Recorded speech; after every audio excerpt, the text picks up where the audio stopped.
I'm Brooke Smith, and you're listening to You Might Know Her From with Damien and Ann.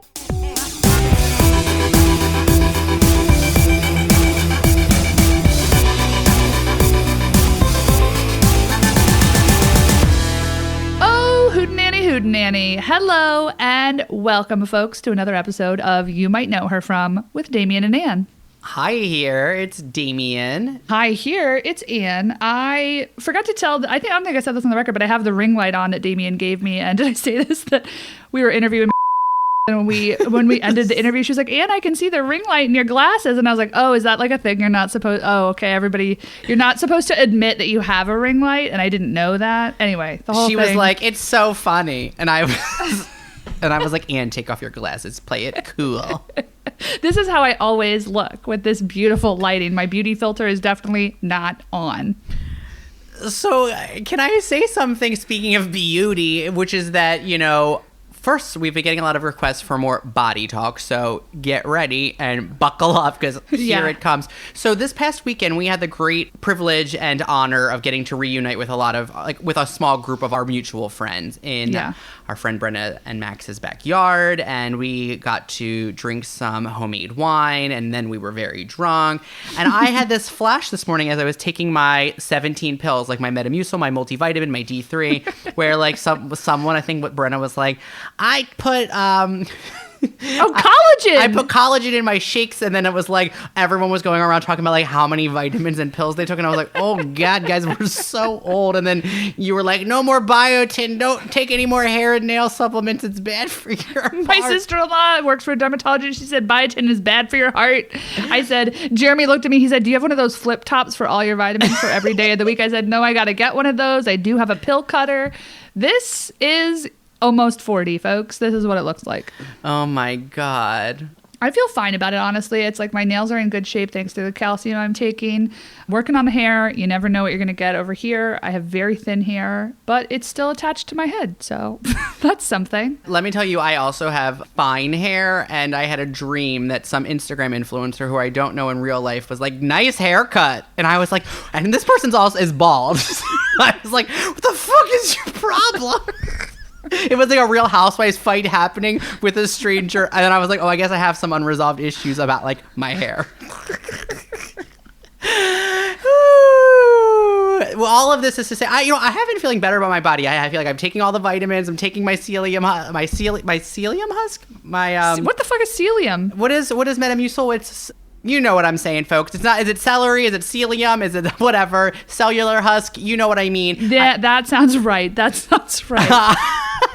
So I take my celery husk. I sleep with a body pillow in between my legs. Yes. I myself have a heating pad that I use 6 out of 7 nights a week. I was just huffing a sachet of lavender I made.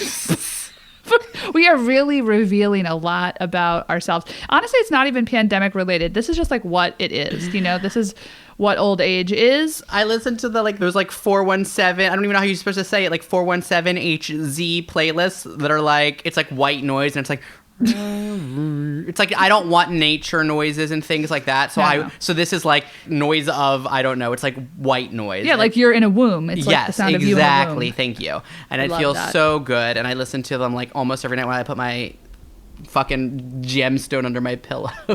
So tell me about the gemstone, first of all, because what I've been doing lately is using the acupressure mat that our dear friend Alex Munoz gifted, both of us actually, and then I've been laying under a weighted blanket that my sister-in-law and dear love Naomi gave to me. So I feel like when I get overwhelmed, I am like a parrot in a cage, and I like just cover myself up so that I can calm myself. Yeah, I put a little bit of tourmaline underneath my pillow. It is, I don't know, it's a rock, it's a stone, it's a gem. You sound like you're saying gamerlina. Do you guys know who Gamerline is? Okay, so this person is welcome on the podcast because to me they are an actor on Instagram, and that would be icon for some, Carly Simon, and she does an original character on Instagram. I had in my notes, it was like Gamerline, find it, and I was like, what is this? And then I was like, oh, it's better than you remember. It was a note for myself to go back and look, so I went and I found them, and then I shared them on my Instagram because it made me really laugh. But it's Carly Simon doing an original character that I'm not sure, it's like, is it supposed to be like a Middle Earth? To me, it's like a Middle Earth, like Gamerlina. I don't know. It's like some sort of weird dialect work that she's doing, but she's also like doing it in her bathroom or like in her kitchen. And there's a wall of jewelry behind her. There's two takes of it. She didn't say like, let me record this character and put it on Instagram and here's what I'm going to say. She like is improvising it. So she's like, she ends mid-sentence. She's like, my name is Gamerlina and I'm not. Okay, I'm going to tell you, all I knew about Carly Simon was You're So Vain and that the song was probably written about Warren Beatty. Is that right? Or was it? I don't. Yes, what's and then his she name? whispered in someone's ear for like like she auctioned it off. She gave the secret. Yes. Okay, so we knew the same two facts about Carly Simon until about 10 years ago. I discovered this song called "Da Bat Fly in Me Face," which is one of the greatest things that has ever been recorded. I'm just going to link out to it, folks. If you're not familiar with the show, which, look, we're 6 minutes in. We usually interview an actress each episode, but we do a little at the top and bottom. So we do include show notes, which has all of the details of everything we talked about. Make sure you watch Carly Simon's "Debat" in parentheses, "Fly in Me Face." It is iconic. And yeah, as an older person, Carly Simon has come to me. And I hope that somebody writes a jukebox musical with her songs and that she gets to star in it. So, a couple of things I'm going to say about Carly Simon that I like about her.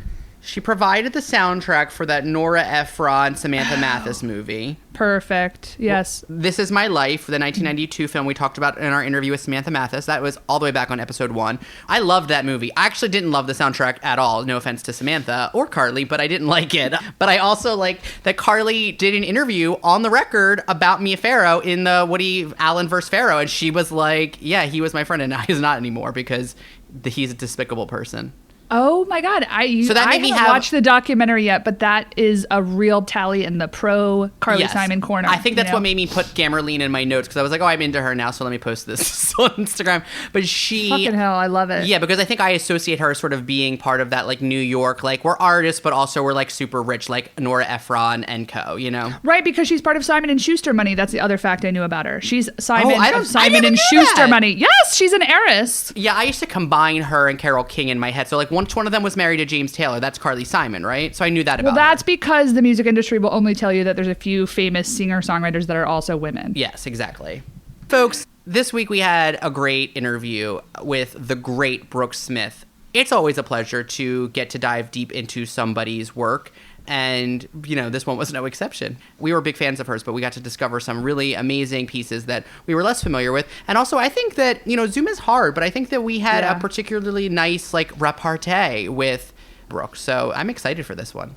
Me too. I can't say enough good things about Miss Brooke Smith. Should I give a disclaimer that our intern, Miss Ronnie, is moving around a little bit in the background. So in case you hear some jingle jangle, it is no elf. It is the dog in this apartment who can't keep herself occupied for longer than 15 minutes. You might know her from Series 7, The Contenders, Grey's Anatomy, Big Sky, Weeds, Vanya on 42nd Street, Bad Company, Iron-Jawed Angels, and The Silence of the Lambs. Okay, we are really just so pleased to be here with actress Brooke Smith. Brooke, welcome to You Might Know Her From. Thank you for having me.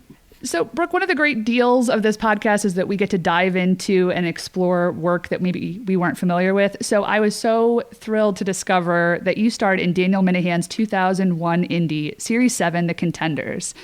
We obsessed over this movie. The film satirizes reality TV and follows 7 people chosen at random to compete on a reality show where they murder each other one by one until you're the last one standing. So you brilliantly played Dawn Lagarto, the reigning champion from the previous 2 seasons, who happens to be 8 months pregnant. And over the course of the game, you shoot people, you slit throats, you drown somebody in a toilet. The movie was super prescient in that it was made in 2001 and had this very specific dark tone that never winked at the audience. What kind of work did you and Dan, the director, do to master the tone? And did that involve reality TV research for you?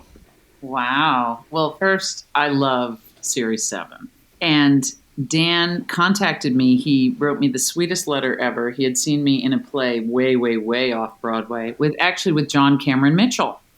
And he had to convince me quite a bit to do Series 7 because at the time, all right, I know everybody likes Tarantino and I don't, sorry. I just don't. I'm into it. That's all. And I just wanted to make sure it wasn't going to be that like we're commenting on violence, but here we go, let's do a bunch of violence thing. Yeah, you know what? It's all Dan, because at the end of it, I mean, I don't even really remember how it ends now, and I probably shouldn't talk about it in the podcast if people want to see it. I highly recommend people seek it out. It was a blind spot for me, I have to be honest, and it like thrilled me from beginning to end. It also has like Mary Louise Parker and Merritt Wever in it. It's an incredible cast. Right? I really think so too. I know, weirdly, Will Ferrell is obsessed with this movie, and I was told multiple times that he has actually stolen copies of the VHS and the DVD. So I just want to throw that out there. Well, That's maybe very Will cool. Ferrell can help get it on like a mainstream streaming platform if he loves it so much, because I feel like it's a little bit tricky to find. So I think that would be great. I feel like it would be lovely to have a renaissance. And also it's like great to see you carry a film. Oh, thanks. Yeah, I'd like to try that again. Did you watch reality TV at all? Or I know that he wrote the script in 1995, and he said he wrote it with the knowledge of the real world, Cops, Rescue 911. Did you have to bone up on any of those things? Cops, all about cops. Yeah, around that time, it seemed like we were peaking in reality television, but we weren't at all. So, yeah, I watched a lot of Cops. But I haven't seen a lot of the new stuff, like my daughters will watch like Love Island or whatever. And I remember when we were shooting it, I remember somebody going like, look at this thing in the newspaper about this, survivor. They go on an island. And we were like, yeah, that'll be over soon. No, it's not over. Season 40 just aired, Brooke. Right. Oh, no. Oh, all right. Did you do your own stunts on the film? I mean, you were pregnant in the movie, but did you do all the gun work? I feel like you do a lot of gun work later in your career. Did that play any role in future roles? Yeah, I mean, it's funny. Two things I thought of when you said stunt work. Fran McDormand is one of my best friends, and she had just done Fargo. And she had a professional pregnancy pack, not the low-budget version that we got. Because, I mean, the good news is the low-budget version really makes you feel like you're pregnant because it's heavy as hell. But it damaged me. It was intense that day. So I was a little jealous of Fran in that department. Gun work. Oh, my God. Who knew I loved shooting guns? My God. Who knew? You guys, until you try it, it's, I'm all like pacifist and, against, all the guns in America and blah-de-da-de. But then once you actually do it, it's sure a lot of fun. And you look good doing it. Oh, well, thank you. And why not learn stuff about it? Because now if I find a gun, which thankfully I have never found one, but if I did, I could pick it up and I could tell if it was loaded and I could unload it and all that. So why not? Why not learn that? But I always watch actors, don't you, to see, like if they're playing FBI or cops or whatever, if they have their finger on the trigger, it's like, no, I don't believe anything you're doing. Yeah. And it's also like watching actors smoke that have never smoked a cigarette before. And like, I don't smoke, but I know what a fake smoker looks like. It's just embarrassing. Yeah, I agree. 100%. Okay, Brooke. You have a small but pivotal role in the iconic film The Silence of the Lambs as Catherine Martin, a senator's daughter who is kidnapped by Buffalo Bill and kept in a dry well until he's ready to make a suit of your skin. We've read a lot about this film. We've read that it was a grueling shoot since you were basically alone in this small, confined space for much of the movie. Can you tell us what kept you sane during that shoot? And were you able to leave the horrors of this movie at the door when you went home for the day? I don't know what kept me sane, and I was able to. So that's interesting. And I think I've said this, but it was kind of like primal therapy for me. If I went all the way, then I could sort of go back to the hotel and relax at night. And if I didn't, then I wouldn't be able to. So yeah, it was grueling, and I don't know, it was pretty intense. I feel like I could never do it again. Like if they made me do it now, that would be a good reality show. Take actors who like had major roles in the past and make them play it again. Come on. I'm into it. I mean, let's see Meryl do Sophie's Choice again. Let's see. Yeah, absolutely. Yeah. I don't know. I can tell you right now, I don't think I could do Silence of the Lambs again. I don't know. I'm not going to be in the mood. Yeah. So you've said that you didn't have to audition for the role of Catherine, but that Jonathan Demme, who directed the film, trusted you and your abilities. this is only your, I think, second on-screen credit. What had Jonathan seen you in, or how was he sort of familiar with you that like you landed the role? Yeah, I really don't know. He hadn't seen me in anything. I know that. And, there is this Hollywood connection in that my mom was a publicist and represented Michelle Pfeiffer. And Michelle Pfeiffer was maybe going to do Silence of the Lambs and knew about me. And I believe, I was told she told Jonathan about me. And Jonathan started in publicity, weirdly. So it's like a kind of a close... How did Michelle Pfeiffer know your work? She didn't know my work. I think she just knew enough that, I had a powerful mom and I was overweight, God knows. And, I was a young actress and starting out, and she knew that about me. So I don't know. All right. Okay, yeah. Michelle. Right? Lucky. Nepotism. I mean, like you said, the script had a lot of detail about the weight of each victim since, of course, Buffalo Bill wants to make a skin suit.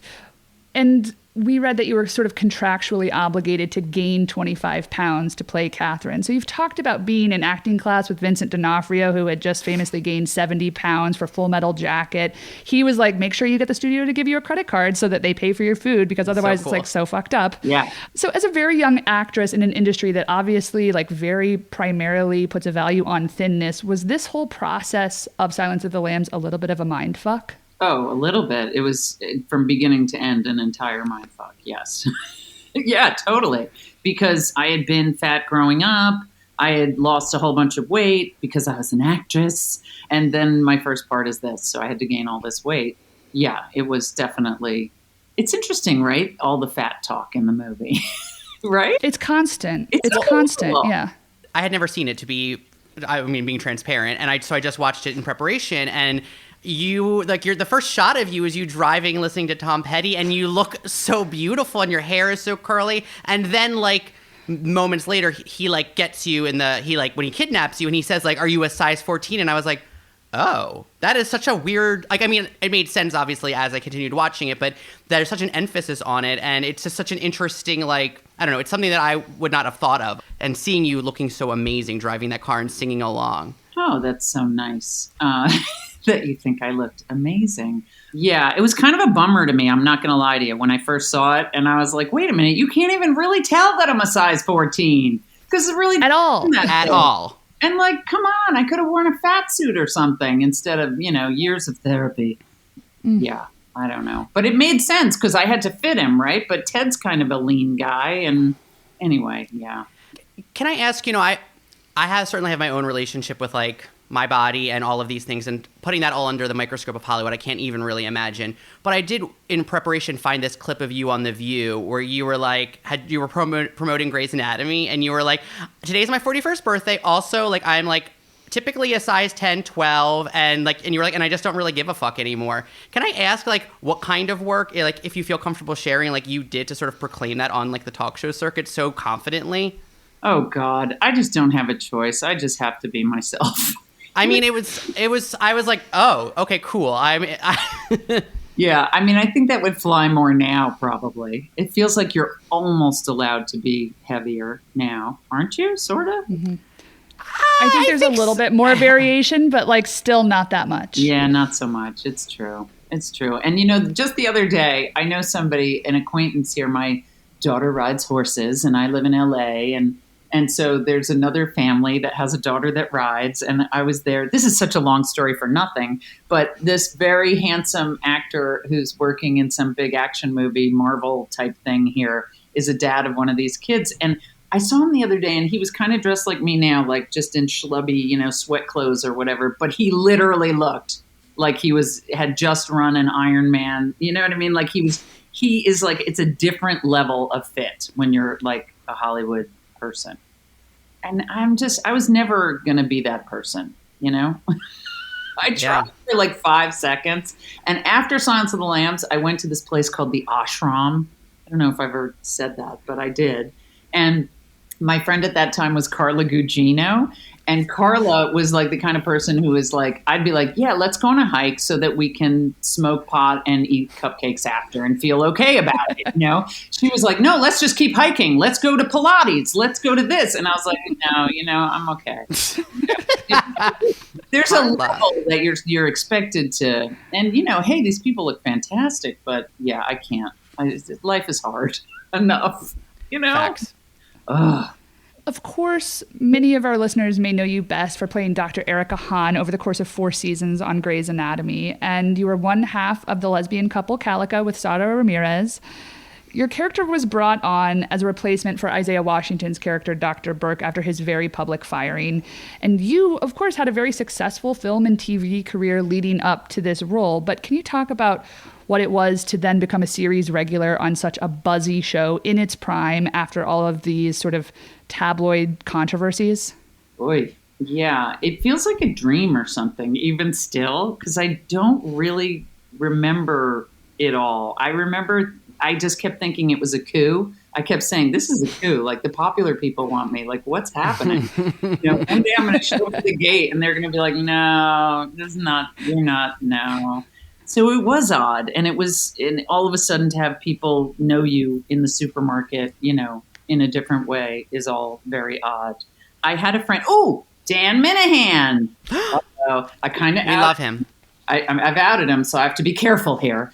But he had directed over there quite a bit and was like, listen, put your blinders on, go in there, do your work, don't hang out with anyone, and go home, okay? Don't get caught up. I love Dan, yes. Yeah, well, I tried.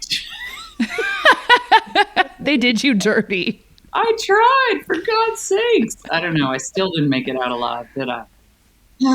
Okay, after this relationship made headlines, the show then did not renew your contract in a very public way. And in fact, Patrick Dempsey commented on it, confirmed this news on Ellen, and he kind of seemed pissed off about it. And at the time you had said that you were shocked and you were like, when is this happening? And they were like, well, the next episode will be your last.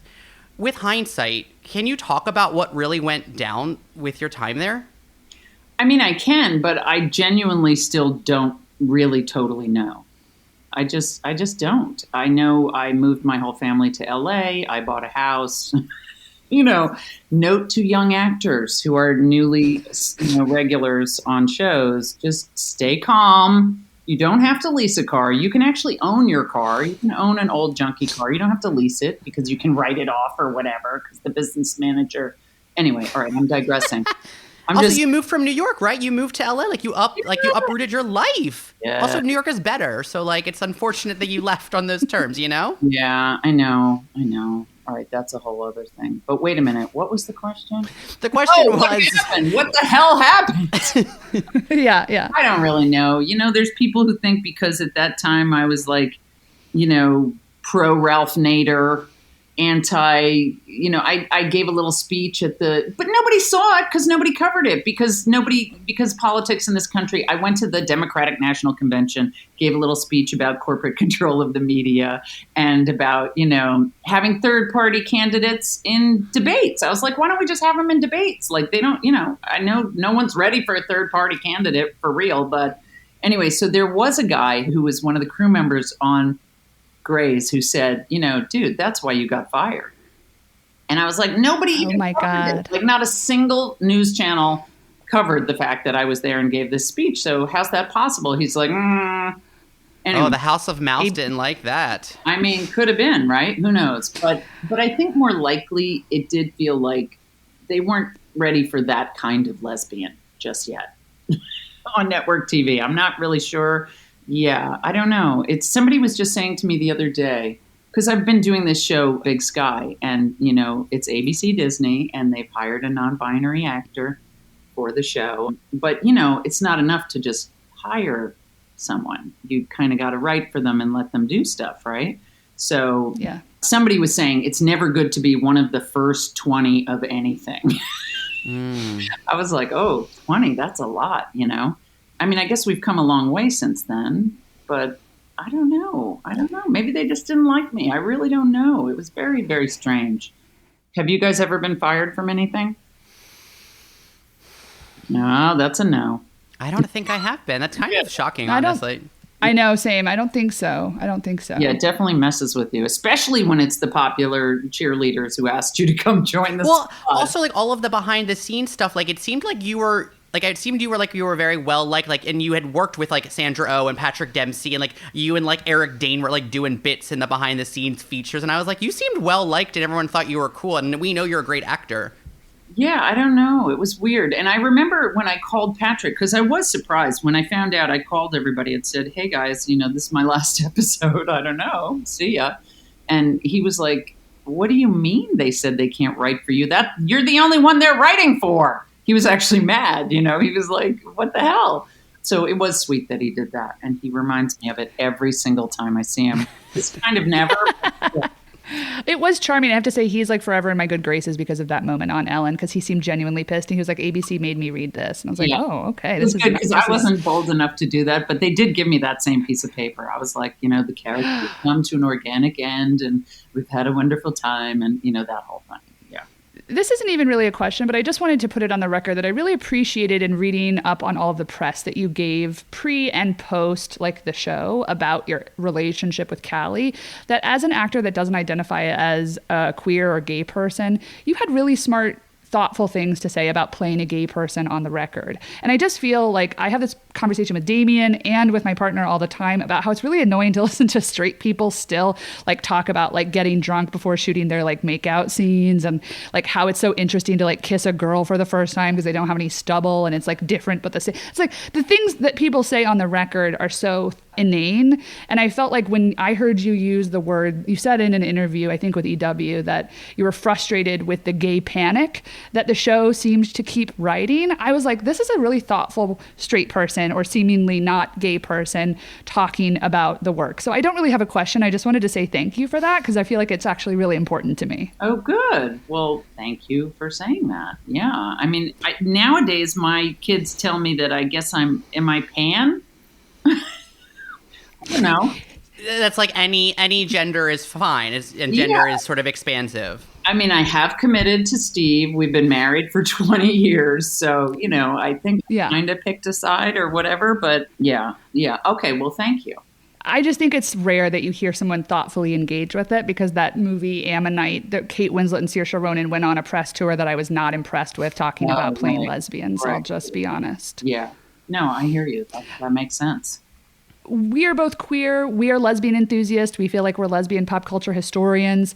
So on top of Dr. Hahn, based on our research, you've played a lesbian in To the Bone, opposite Lily Taylor. Mm-hmm. You replaced Jessica Hecht in Diana Sun's Stop Kiss, opposite Sandra Oh. Do you know why you think sometimes you have been cast as a lesbian? And are there other lesbian credits that we've missed? Oh, I think there definitely are. But I have to pull up my IMDb or something because I can never remember. Maybe it's changing almost, but things are catching up. But I always feel like it's a big, huge compliment if they make you a lesbian, because it just means you're more interesting and more dimensional and, not like the pretty boring one, or whatever. Yeah. I don't know what it is. It's weird though, right? And strong. It's just strength is definitely a thing, I think. Oh God, now you make me want to pull it up because I feel certain that I've played more. Yeah, let's just double check because we did watch a lot, but those were the ones that we could come to. And P.S., so then how do you feel about straight people playing gay characters? It's a great question. I think that I feel interested in the conversation, and I do think it depends on how the person talks about it. I think there's a pendulum swing that needed to happen because gay actors aren't getting to tell their own stories on screen, and similarly trans actors, and that is also behind the scenes. Yes. But I also understand that as an actor, you don't want to be relegated to not be able to play a variety of roles. So I feel like I can see both sides of the argument, but I do think the pendulum swing, from my perspective, feels like an important moment right now. Yeah, I totally get that. I totally get what you're saying. And I think I agree with it. Wait, I'm looking now. Sorry. Yeah, let's check for lesbian cred here. There has to be more. Come on. So allegedly, The Calamity Jane and Deadwood was written with you in mind, but you were unable to do it because you were pregnant at the time. But then, like, couldn't find any arc that you ever did on the show. You were never a guest on it. You weren't in the movie. Like, why did they never like, hey, you can come now and do something? Yeah, exactly. Why didn't they? Good like, if they were writing with you in mind, they could have written with you in mind after you had your kid, you know? Yeah, David Milch. Yeah. I just wanted to put that on the record, my frustration. I don't know. It's so odd, right? I don't know what that is. Oh, The Crossing. You never saw it. Oh, okay. Yes, I didn't see the Crossing. Okay. Mm-hmm. Thank you for that. Something else. I feel like there's something else, but I guess we don't have time. Other lesbians on stage, maybe? The Stop Kiss was a great discovery. Oh, yeah. That was really good. I love that play. One of your early notable roles that I was really excited to discover was Sonia in Louis Malle's 1994 film Vanya on 42nd Street. So the premise of the film is that a bunch of theater actors are rehearsing Chekhov's Uncle Vanya, as interpreted by David Mamet, in this dilapidated theater. Now, I think that my understanding is that this group of people really did rehearse Uncle Vanya for like 3 years, doing performances, and each night, like, each actor would bring like a friend, and sometimes it would be like Robert Altman or Susan Sontag or Mike Nichols. The film stars like a bevy of theater actors, including Wallace Shawn, Julianne Moore, Lynn Cohen, former, you might know her from Guest, Madhur Jaffrey shows up. How did this film or this theater project, like, how did it inform your acting? And, like, do you feel forever bonded with this band of people? Yes. I feel forever bonded with them for sure. I feel like it was my training, weirdly.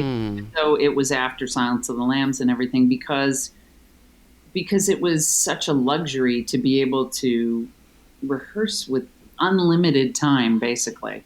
I mean, there was a time when Andre said, you know, he was so into it, he just loves directing. And he would say, you know, and Julianne was already starting her ascent, you know, and so I had a lot of free time. So when he was like, you know, does anyone want to stay around and do improvs? You know, he one time he literally dared me to bore him. I mean, who gets that? You never get that. You never get to fail like that and they still want you to come back, you know? Like, so for me, it was just, and weirdly, even though I love rehearsing for 4 years, something that you can rehearse for 4 years, like Chekhov, it also weirdly made me able to rehearse or not rehearse at all. I don't know what I'm trying to say, but there's like, you know, you can try different paths, but then maybe if you have that luxury of all that time, then you realize that your first instinct might have been it or something. I don't know. It gave me a shorthand in a weird way. Either I can rehearse for a long time or not at all. Okay, the only rules when we performed it before we made the movie, when people were actually coming in to see it, were you had to say the lines. That's it. I think those were the only rules. So you could wear what you wanted, you could go where you wanted, anything like that. So every night I had that speech at the end, and it was very daunting. And I think what I learned having all that time to rehearse it and being able to fail with Mike Nichols right there or whoever, you know, I get nervous talking about acting, sorry. But basically, anytime I tried to control it at all, it wouldn't work. The last speech specifically. So I would have to take the leap. I would have to just go. Otherwise, if any time for a second I went like, ooh, last night I went here and it was really good, you know, it's over. It wouldn't work. So I don't know. I just know that I haven't had that experience elsewhere and I brought it with me. But what is it? It's just how I act. I don't know. There's this thing of like totally letting go of yourself, losing yourself. I was saying to someone the other day too, God, I really miss the stage too. Really like, oof. And I was saying how the greatest thing ever is when you're on stage. And it happened to me in Stop Kiss, where you're on stage and you're all listening. Like the actors are listening, the audience is listening, and you're just totally present. I don't know if I'm like some kind of Buddhist or whatever, but for me, that's what it's all about. That thing of just like literally being completely in the moment. Yeah, what a gift to be able to do that Sonia speech every night. Woof, unbelievable. Can you tell us, Brooke, like when you were theater going, who is somebody in New York that even if you knew the play was going to be bad, you would stop and see them in anything, even if you knew the play was shitty? Well, I mean, is it fair if it's somebody I've worked with? Of Yeah, course. it's fine. Yeah. I would see Glenn Fitzgerald in anything. Oh, okay. I'm into it. And P.S. I don't think he's even acting much. I mean, I guess he is, but I don't know. I don't know what he's doing. Glenn Fitzgerald was in Series 7 with you, right? Yes, he was. Yes, he's great. He's very good. He's almost too good. Were you both on Dirty Sexy Money together? Yes. I was in the pilot of Dirty Sexy Money, and then I got Grey's Anatomy, and so I couldn't come for back. fuck's sake. And so they got that woman from Twin Peaks who we kind of look alike, and she played me, and they just never said anything. So like, that's her. I mean, some of ours would, one of mine would be like Tyne Daly. Like, I would see her in a bad musical. Yeah. Alien anything also. Same. Yeah. Tyne Daly. She's the best. She is the best, right? Have you worked with her ever? No, but I know her. Like, we're Okay. friends. Yeah, but I haven't worked with her. I would Okay. love to work with her. I know her. Yeah, I would love to see that. Yeah, I would too. Hello? Anyone? Yeah. I would see Mary Louise in pretty much anything. Mary Louise Parker. Which Mary Louise? Mary Louise Burke? Oh, well, Mary Louise. Mary Louise Wilson? Mary Louise. Mary Louise Parker. Mary Louise Wilson? Mary Louise Parker? Wilson. All the Mary Louises, I would see in anything. Yeah, they're all very good in their own right. Yes. There's no room for any other Mary Louises, I don't think. No. All right. No. Yeah. Okay. Brooke, this is the portion of the show that we call the rapid fire. It's going to be rapid for us. You can take as much time as you need. It just allows us to do a bunch of non sequiturs and get in things that we didn't get in the main section. Okay. Okay. So, as you mentioned earlier, you have a recurring role on the new ABC series Big Sky as Meryl Lee. That's almost Mary Louise, but not quite. So, you play the wife of a man who is in a coma who, spoiler alert for those of you who don't want to know what happens, just leaving a pause here. Yeah. You kill him with a hammer in the final moments of the season 1 finale. Will there be a season 2 of Big Sky? And if there is, will Meryl Lee be back? There is a season 2. I mean, I don't think there's like an official season 2. Like they have these winter hiatuses and, you know, like we aired a couple and then went on a winter hiatus, or maybe, I don't know if that was COVID related. And then I think originally we were going to do 10 and then it was popular. So they added 6 on the back end of the first season. And so then they thought, oh, we better, you know, get rid of the Legarskis by 9 and then we'll bring in a new case, which P.S. I don't know if you've heard the new case is Ted Levine. Oh, the connection runs deep. It does run deep. And I wish we'd had a scene together. I was about to say, you guys seem to be pals, or at least were on the set. Has that continued through the years? I mean, I feel like if I see him right now, we would pick right up where we were, but I haven't seen him in a while. So I don't know. I guess Meryl Lee is in prison, you know. I don't know. You know, you can't just... I'd follow that plot. ...with a hammer and in a public place and then just walk away.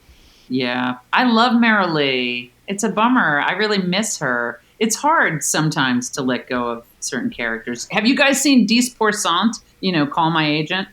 Mm-mm. No. Oh my God, you should binge that. I enjoyed it very much. Okay. It's like a French talent agency. It's like a bonbon, you know. And there's that Jean Dujardin guy, you know, from the movie, the you know, black and white movie, film guy, the artist. Yes, is it the artist? Yeah, the artist. And he can't let go of a role, and so the agent has to go to his house, and it's like a mid-century house outside of Paris. And the wife is like, ugh, yeah, he's living in a shack in the yard. And they take him out, and he hasn't bathed in 6 months, and he's like killing squirrels and eating them by hand raw, you know. And anyway, so I kind of feel a little bit about Meryl Lee. I miss her right now. I'm trying to let her go. Yeah, that was fun. I enjoyed that job. All right, maybe they'll bring her back when she's out. Maybe. So yes, there will be more. I know Jesse's up there still, who plays Jerry. Yeah. I gotta ask you, there's a lot of twists and turns on that show. It seemed like spoiler alert, if you haven't watched Big Sky, like fast forward a few seconds. But like I was like talking about it and I was like, oh, Ryan Phillippe's the star. And then I was like, oh, he's only in like whatever, 2 episodes or whatever. And then I was like, well, I love any show that raises the stakes like that. How much of like the twists and turns did you get, or was like were things very protected? Oh God, everything was a twist and a turn. And I love that too. And it's interesting to me that people hate it. There's like all kinds of people online who are like pissed that Ryan's not in the, that they killed him. We wanted to do that in series 7. We wanted, I think his name's Tony. We wanted Tony. I think his name is Tony because he wanted Tony Danza. And I remember Dan saying, "We'll get Tony Danza and everybody will think he's the star and then we'll kill him. He'll be first."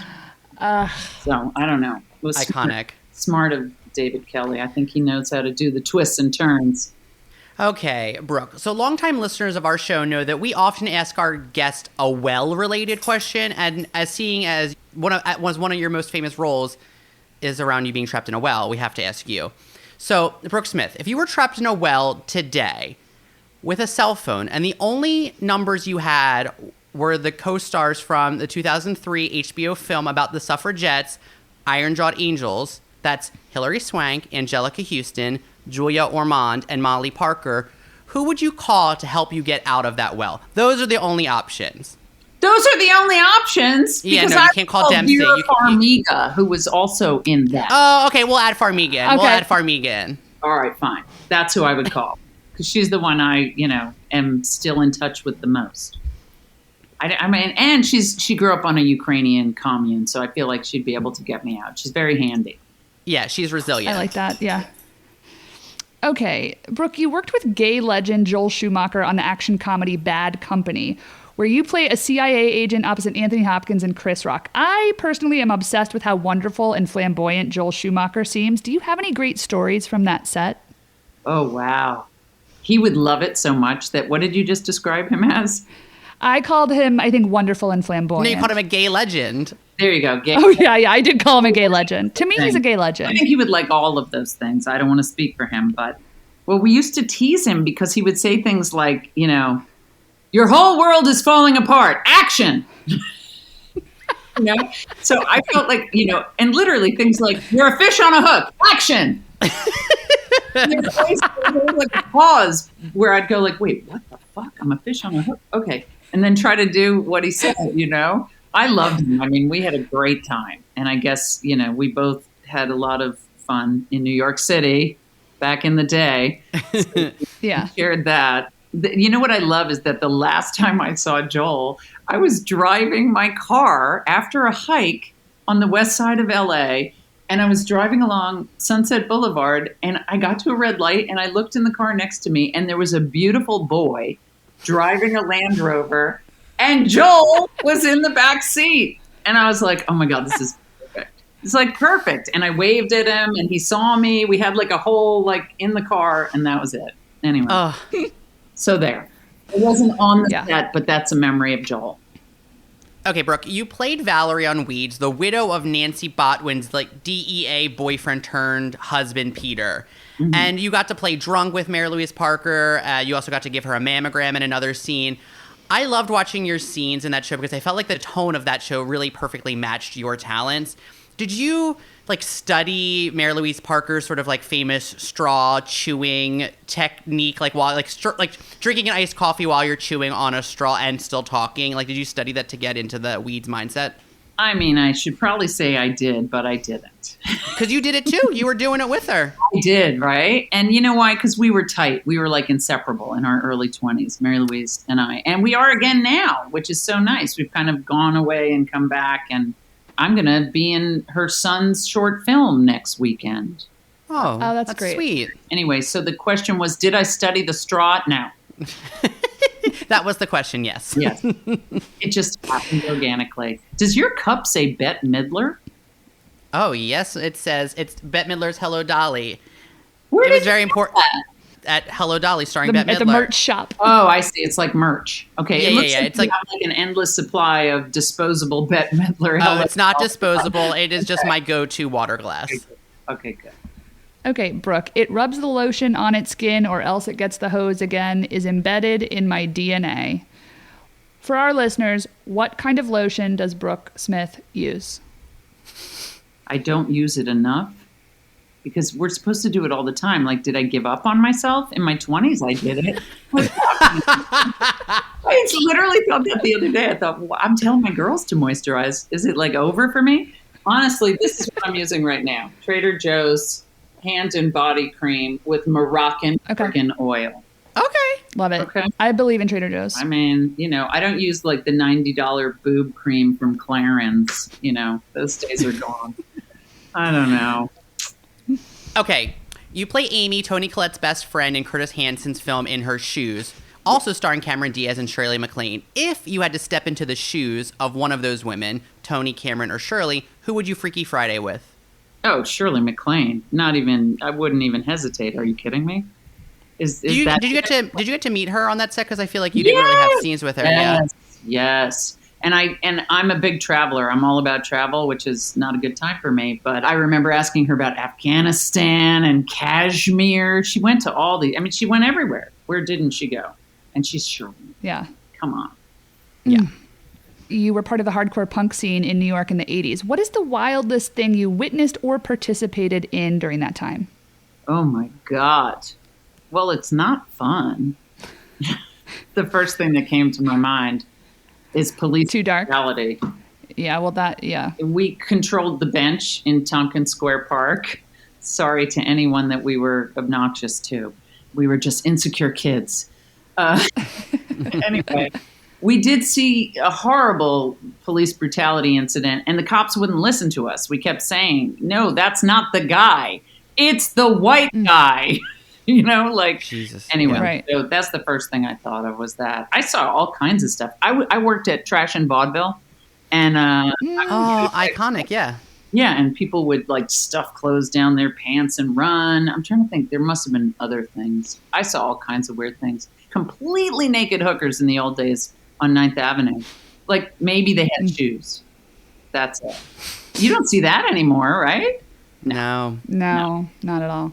Okay, you played Dr. Kate Switzer, a medical examiner on Crossing Jordan, and obviously you were a cardiac surgeon on Grey's Anatomy. What is the grossest thing you ever had to fake do on one of those shows? And can you what do they use to make those cadavers and insides on a film set or on a TV set? God, it's crazy. No one ever asks this. Well, I'm a journalist. We're journalists. It's very smart. I was a vegetarian for 27 years. So I was a vegetarian when I was on Grey's Anatomy, and I had to literally crack open, pig carcasses. It's a nightmare. That's horrifying, you guys. It's fake. Wait, real?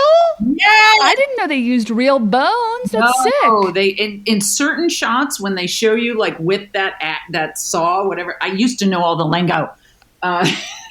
I really did that. That was just disgusting, and I felt horrible. And then also I felt terrible that they used the really top of the line stuff, because when I would go to Ethiopia or whatever, I would bring stuff, and they don't have that there, And I just thought, this is insane. Why don't we use the lesser stuff, give them the good stuff? And anyway, yeah. So that was kind of icky. Did they use real pigs on Crossing Jordan too? No.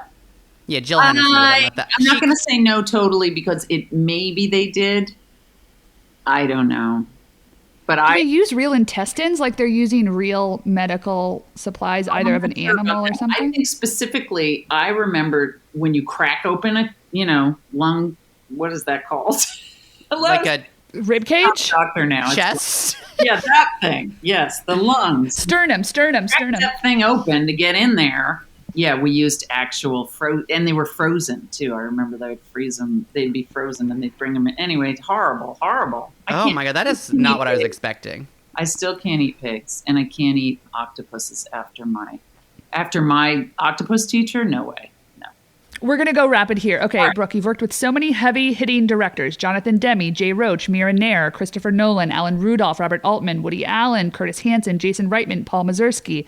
Which of those that we named was an actor's director, and which of them was an actor's nightmare? I think Jonathan was really amazing. I'm going to go with Jonathan. Also Robert Altman. Come on, Robert Altman. Hello. Actor's nightmare. I'm going to get in trouble. I'm sure he's a really nice guy. I'm taking my guess. Chris Nolan, I'm sure he's a nice guy, but I still haven't read the script. I still don't know what happens. I don't know what to say, And yes, I didn't bring my cell phone on the set because I can't be trusted to not be on it, apparently. So, oh my. Yeah, I don't know. I didn't even actually see it, so there you go. I guess there's a wormhole. There's a wormhole. I don't know. I'm going to tell you what. Neither did we. Okay, good. All right. Well, there you go. And then the other one is, it's fraught. I know a lot of people don't like Jason Reitman. I know a lot of people don't like him. And I think sometimes he's not that likable, just on a personal level. But I kind of weirdly dug the experience when I was in it. I don't want it all the time. That thing of like, you're still rolling and it's like, okay, say it again now, matter. Okay, say it again now, sadder. Okay, now look over here. That controlling thing. Oh my God, I'm being texted. Hold on. I don't know what that was. Sorry. No problem. Those two. I guess I should probably stop, talking about how horrible people are. Reitman's got your computer bugged. Brooke Smith, I didn't think it was possible for us to adore you anymore. Thank you so much for coming on the show. Oh, thanks for having me. We should end it before you turn on me.